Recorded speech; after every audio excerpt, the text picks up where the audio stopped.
challenged. If you rely on a bus to get around, you may have to find other options. A proposed bill in the House would cut state funding by $122 million for the next 2 years, which could mean reductions in service and also increases in bus fares. Eric Nelson joins us now with more. Eric?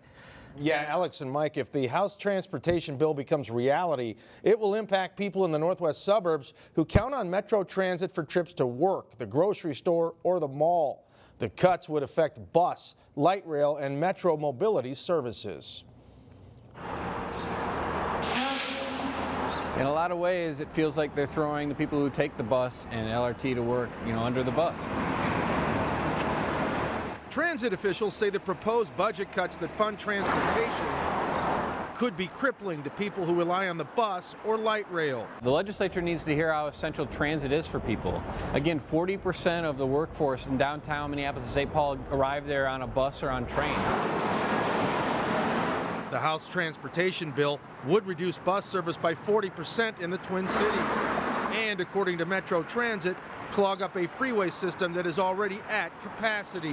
When a bus is full, they're carrying sometimes a lane and a half worth of traffic in one lane, so we're making the best use of our existing roadway system.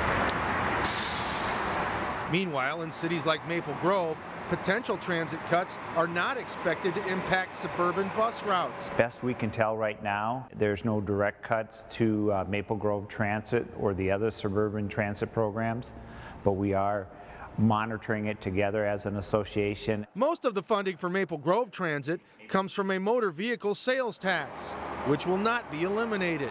But this is a fluid situation, and if fares increase or funding is cut, the status quo could change. A fare increase does worry us because all the projections and models do show even a 25-cent increase to the fare does drop our ridership even more.